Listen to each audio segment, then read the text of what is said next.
Olá, hoje é a primeira edição do programa Defensor com a Palavra. Esse programa é uma promoção entre a Assembleia Legislativa do Estado do Maranhão e a Associação dos Defensores Públicos do Estado do Maranhão. Ele visa não só divulgar as ações dos defensores públicos, como também contribuir para a formação da cidadania da população, ao conscientizar as pessoas sobre os seus direitos e como buscá-los. Conto com a presença de vocês no programa de hoje.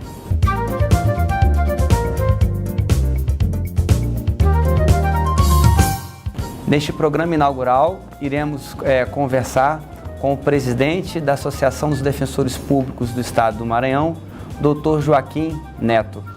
Como vai, Joaquim? Tudo bem? Tudo bem, Alberto. Obrigado pela oportunidade, pelo convite.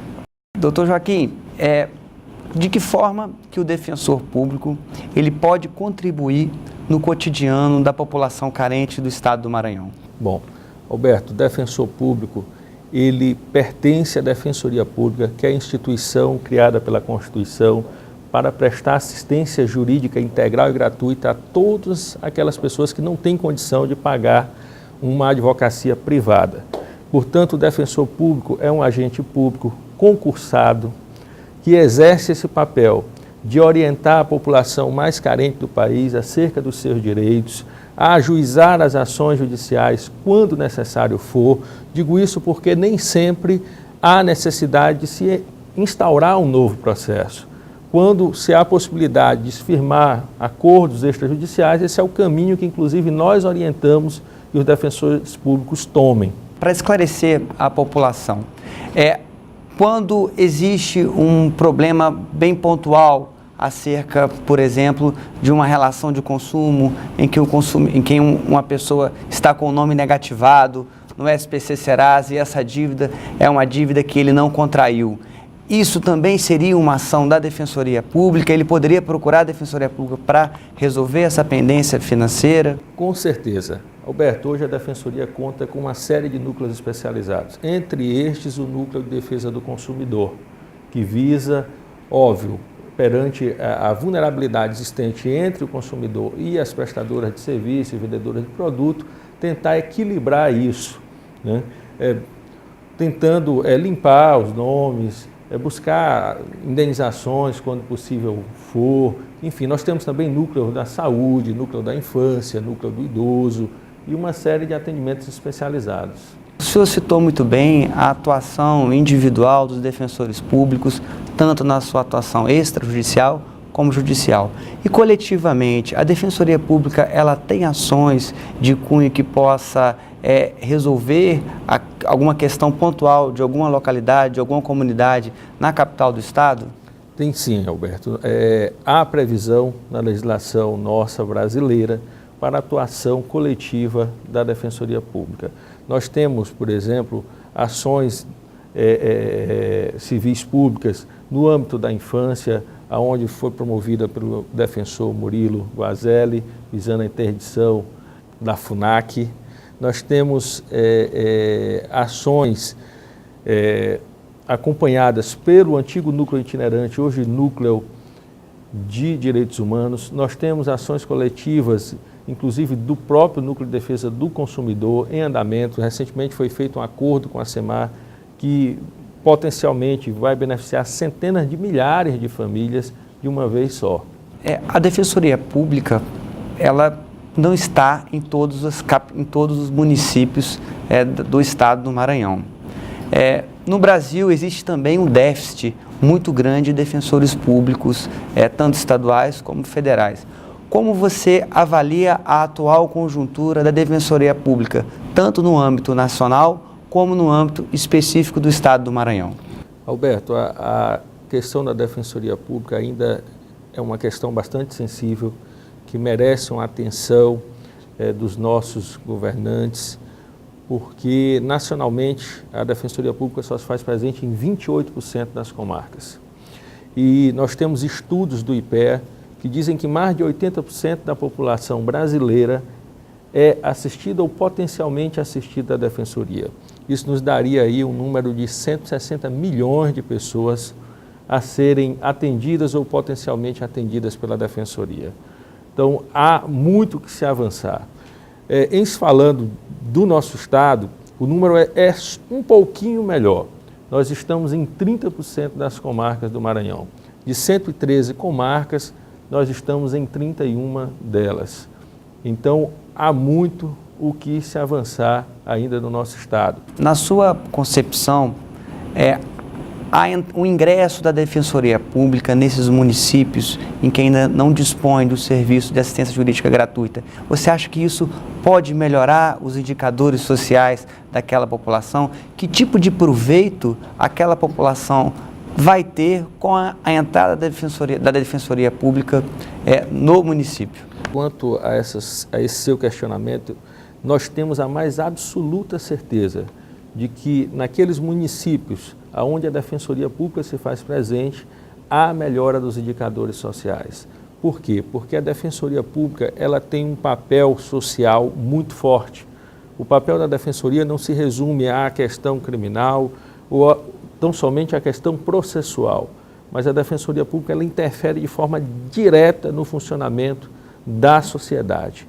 Ela trabalha com educação, ela trabalha com a saúde, ela trabalha com vários aspectos da sociedade. Cito um exemplo para você. No início desse ano de 2014, nós enfrentamos no Núcleo de Defesa da Criança e Adolescente da capital o seguinte problema. Passamos a receber um grande número de mães, de crianças que não tinham registro civil, que no ano anterior haviam estudado, mas que agora as escolas se recusavam a matricular essas crianças. Como a demanda era muito grande, iria resultar uma quantidade infinita de processos. O que nós fizemos? Eu, como titular do núcleo, junto com o Dr. Gabriel Furtado, buscamos o secretário de Educação do município de São Luís e firmamos um acordo, sentados em um sofá do gabinete dele, como estamos aqui, nós dois nesse momento. E criamos um mecanismo para que as crianças fossem imediatamente matriculadas e a questão do registro civil de cada uma delas fosse remetida à Defensoria de forma ordenada, que trataria do registro dessas crianças. Ou seja, eis aí um exemplo de uma ação coletiva, de uma ação extrajudicial, de um efeito social tremendo. Imagine centenas ou até milhares de crianças não matriculadas em um ano escolar. Isso, sem dúvida, traria um prejuízo enorme, não só para essas famílias, para essas crianças, mas como para o município como um todo. Doutor Joaquim, ainda dentro dessas perspectivas de atuação da Defensoria Pública, de natureza coletiva e também sem a necessidade de judicialização, a Defensoria Pública do Estado do Maranhão, ela foi indicada num dos maiores prêmios que tem da carreira jurídica, que é o Prêmio Inovare. Então, uma ação da Defensoria Pública do Estado está repercutindo nacionalmente para que outras instituições possam reproduzir isso nos seus estados. Você poderia narrar para a gente especificar como se deu essa atuação da Defensoria Pública do Estado do Maranhão, mais especificamente do Núcleo de Defesa da Criança e do Adolescente? Como titular do núcleo, fui eu e o colega Gabriel Furtado, acompanhado pelo nosso núcleo psicossocial, da pessoa da doutora Natália Nascimento e de todo o nosso corpo técnico de psicólogos e assistentes sociais, que criamos esse projeto. Esse projeto, ele demonstra que a atuação do defensor ela não se resume à atuação de gabinete, e não só àquela atuação específica que lhe é dada. Porque nós, como titulares da infância, criamos uma atuação na execução penal, cooperando na harmonização do problema carcerário maranhense, que é conhecido nacionalmente, quem sabe até mundial. Nós, mais uma vez, com a questão do subregistro, identificamos que existia um grande número de filhos de preso que não tinham acesso aos seus pais em dias de visita. Você imagine o que é o cidadão estar encarcerado, em um clima de extrema tensão, em uma situação até desumana, muitas vezes, e não ter acesso ao filho recém-nascido, para lhe dar um abraço, para lhe dar um afago. Isso deve piorar em muito, né, o clima dentro do cárcere. E nós, visando não só resolver um problema da infância, como cooperar com a execução penal, formatamos um sistema de atendimento, e aqui devo dar o crédito e os agradecimentos à magistratura e ao Ministério Público, com quem firmamos um acordo para que nos casos de ações de registro tardio a serem propostas, não seria necessária a oitiva dessas testemunhas em juízo. Nós criamos um atendimento dentro do presídio, das mães, com as crianças, aonde ali nós fazemos a ação de registro tardio naquele momento. Quando ainda se está no prazo de registro civil, nós expedimos os ofícios no momento, os reconhecimentos de paternidade são feitos no ato e, na grande maioria das vezes, as mães saem dali com o ofício da defensoria e o reconhecimento de paternidade direto para o cartório. E aí a criança é então registrada e no próximo sábado, no próximo domingo, o filho já tem acesso ao pai. Excelente iniciativa, doutor Joaquim, parabéns a você e aos componentes do Núcleo de Defesa de Criança e Adolescente, doutor Gabriel e doutora Natália. A Defensoria Pública também oferece serviços prestados à população, como orientação jurídica na área civil e criminal, como veremos agora na reportagem do repórter Joelson Braga. Este senhor tem problemas na documentação e explica ao defensor. Mas para esse momento inicial, que a gente vai só oficiar o estudo de identificação, só esses documentos aqui bastam, entendeu? Mas assim, havendo essa identificação da duplicidade, a confirmação. Este é mais um das centenas de casos que a Defensoria Pública do Estado recebe todos os dias. Este defensor, responsável pela Coordenadoria Central de Relacionamentos com o Cidadão, explica que os atendimentos têm aumentado e que a Defensoria cumpre o papel de garantir assistência jurídica integral e gratuita, judicial e extrajudicial a quem não pode contratar um advogado particular. A Defensoria Pública tem a missão constitucional de atender todas aquelas pessoas que não têm condições de custear as despesas de um processo judicial ou as despesas do pagamento dos honorários de um advogado particular. Então, essa pessoa pode procurar a Defensoria Pública não só para as demandas judiciais, ou seja, para entrar com o processo na justiça, mas para resolver qualquer problema que lhe apareça na área jurídica, porque o nosso trabalho não é de orientação judicial, mas de orientação jurídica. Então, isso envolve o âmbito extrajudicial e o âmbito judicial, passando por todas as áreas, até a resolução final de uma demanda que se aparece. Doutor Joaquim, você acha que a Defensoria Pública ela tem dado conta da demanda que vem apresentada? Nós temos uma carência muito grande de defensores. O nosso número ainda não é suficiente. E outro detalhe que deve ser ressaltado é que nós, dado sermos uma instituição nova, embora criada em 1988 pela Constituição, no Maranhão, só implantada em 2001, ou seja, mais de 10 anos depois, nós ainda não temos um quadro próprio de servidores. Então, em havendo esse avanço, novos concursos, criação de novos cargos, eu acredito que em um momento futuro a gente possa equilibrar, sim, o atendimento. O que é a associação? Para que a associação ela serve em benefício dos defensores que atuam no estado do Maranhão?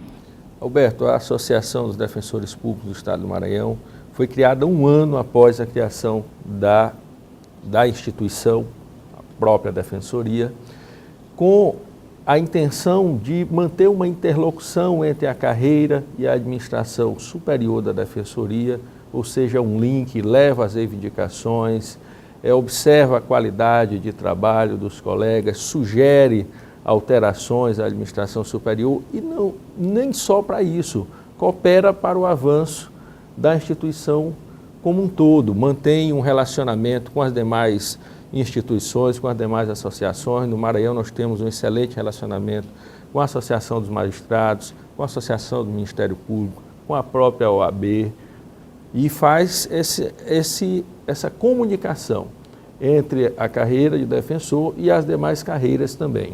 Joaquim, há quanto tempo que você está à frente dessa associação?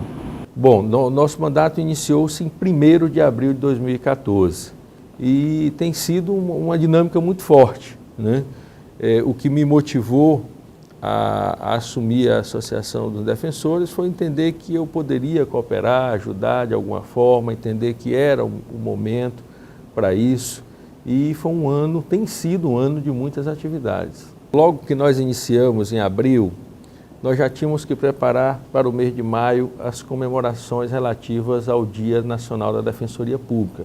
E nós, em parceria com a instituição, com a Defensoria, nós criamos a Semana do Defensor logo ali no mês de maio, com uma grande ação social no Parque Bom Menino, com visitas às universidades, estivemos na UFMA, estivemos no SEUMA, conversando com os acadêmicos acerca do que é a Defensoria, fomentando nesses estudantes o desejo de virem no futuro a ser defensor.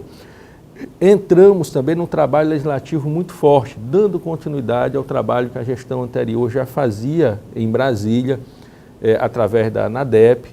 As associações estaduais formam uma associação nacional e tem um trabalho muito forte em Brasília, e esse trabalho culminou na aprovação da PEC 04/2014, que veio a se converter na Emenda Constitucional 80, que trouxe um reposicionamento à Defensoria Pública como um todo. Foi um momento histórico, a nossa participação foi muito forte, levamos colegas do Maranhão para estarem conosco nesse trabalho lá em Brasília, inclusive no dia da aprovação no Senado da PEC, nós estávamos acompanhados de colegas. Nós implementamos uma política de convênios também muito forte, fizemos aí dezenas de convênios com mais variados tipos de serviços, produtos, hotéis, restaurantes, lavanderias, oficinas mecânicas, tudo isso visando dar um melhor conforto à categoria, ao defensor público. Em seguida, em pleno período eleitoral, nós tivemos um evento chamado Café com o Candidato, onde nós fizemos o convite aos candidatos a governador do estado do Maranhão que estivessem conosco. E o evento foi um sucesso, quase todos os candidatos ao governo do estado estiveram conosco, inclusive o governador eleito esteve conosco, conversou com a categoria, Flávio Dino, nos escutou, nós temos isso registrado em vídeo. Em seguida, nós formatamos a segunda corrida Defensoria para Todos, que é um evento também já bastante conhecido no cenário esportivo. Esse ano foi bem maior, com um número bem maior de inscritos, quase a totalidade das vagas abertas foram alcançadas. Trouxemos para o Maranhão uma Assembleia Geral Extraordinária da ANADEP, ou seja, o Maranhão por um dia se tornou o centro, né, de decisões, de discussão da Defensoria Pública no país. Nós trouxemos para São Luís do Maranhão o 5º seminário da Escola Nacional de Defensores Públicos, com palestrantes de renome nacional, né? O desembargador do Rio Grande do Sul, Hamilton Bueno de Carvalho, um colega do Distrito Federal, Even Ávila. Foram eventos de bastante relevância, né? Como eu havia mencionado, nós temos o projeto de replicar esse curso que nós demos ao Conselho de Direitos Humanos, não só de volta ao Conselho com outros temas, com infância, família, como levar esse formato, né, de forma nacional, apresentar na ANADEP a sugestão de que sejam ministrados esses cursos aos conselhos, para que eles, ao receberem as demandas, eles entendam o que está recebendo, saibam filtrar, saibam dar os melhores encaminhamentos. Doutor Joaquim, dentro dessas práticas na frente da Associação dos Defensores Públicos, o que chama a atenção foi a aprovação da Emenda 80, que, dentre outros fatores, determina que os estados devem ter um defensor em cada unidade jurisdicional. Explica um pouco o que mais essa Emenda Constitucional 80 de 2014 trouxe de benefício para a população e para a Defensoria Pública do Estado. A Emenda Constitucional 80, ela recebeu a denominação no Congresso Nacional de PEC das Comarcas, exatamente porque tem como objetivo principal colocar um defensor em cada unidade jurisdicional do país. Ou seja, onde existir uma vara, ali haverá um juiz, um promotor e um defensor público. E é verdade, a emenda foi além disso. Na verdade, a emenda reposicionou a Defensoria Pública, criou para a Defensoria Pública, dentro das atividades essenciais da Justiça, uma seção própria. Deu à Defensoria Pública a iniciativa de lei, inclusive aqui merece o registro e merece os parabéns à Assembleia Legislativa do Estado do Maranhão, que entendeu desde o primeiro momento, compreendeu o espírito da Emenda Constitucional 80 e de pronto acolheu a iniciativa de lei da Defensoria Pública do Estado do Maranhão. Nós já tivemos projetos aprovados pela Casa, graças a Deus à unanimidade, projetos sancionados pela governadora. Então a iniciativa de lei no Estado do Maranhão hoje já é uma realidade consolidada. Graças a Deus também no Maranhão merece o registro, né? O apoio que nós temos encontrado na magistratura, do Ministério Público, o respeito, a parceria, aonde a Defensoria tem chegado, tem sido bem recebida, tem sido bem tratada, tem virado realmente uma parceira do sistema de justiça, ajudando, né, para que haja uma celeridade, uma rotatividade maior nos processos, e quem ganha com isso é a população, é o nosso assistido, é o jurisdicionado. Doutor Joaquim, muito obrigado pela sua presença. O propósito desse programa é tentar estreitar os laços com a comunidade, tentando promover o empoderamento do cidadão para que possa saber utilizar as ferramentas, saber utilizar os órgãos públicos que estão em defesa da população carente. Muito obrigado a todos e os aguardo no próximo programa.